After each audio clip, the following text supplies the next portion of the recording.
ও মাই god, রাজকুমার cinema তৃতীয় দিনে কত টাকা ইনকাম করলো? ইনকামের কথা শুনলে আপনার মাথা ঘুরে যাবে।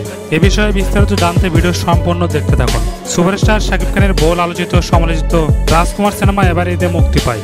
ঈদের আগে থেকে এই সিনেমা রেন্টাল নিয়ে হইচই ফেলে দিয়েছে ঢাকার বড় বড় সিনেপ্লেক্স গুলো। ইতিহাসের প্রথম কোনো বাংলা সিনেমা এত দামে কিনেছেন হল মালিকরা। ঈদের প্রথম দিনে রাজকুমার সিনেমা গোটা বাংলাদেশে হাউসফুল গেছে। এমনকি হল মালিকরা 2-3 দিনের অগ্রিম টিকিট বিক্রি করে ফেলেছে, যা সিনেমা হলের প্রথম কোনো রেকর্ড। মিডিয়া রিপোর্টস থেকে জানা যায় হল মালিকরা একদিনে এত পরিমাণ টিকিট সেল করেছে, যা ঢালিউড ইন্ডাস্ট্রিতে কোনো সিনেমাতে করতে পারেনি। ঈদের তৃতীয় দিন এসে রাজকুমার যা ইনকাম করেছে শুনলে অবাক হয়ে যাবে। 3 দিনে রাজকুমারের বক্স অফিস কালেকশন করেছে প্রায় 10 কোটি টাকা, যেটা কিনা বাংলা সিনেমার ইতিহাসে নতুন একটা রেকর্ড। কিন্তু প্রিয়তমা সিনেমা 3 দিনে এত টাকা ইনকাম করতে পারেনি। রাজকুমারের শুরুতে এত ইনকাম ভালো হয়েছে, অনেকে মনে করছেন প্রিয়তমা রেকর্ড ভেঙে দিবে।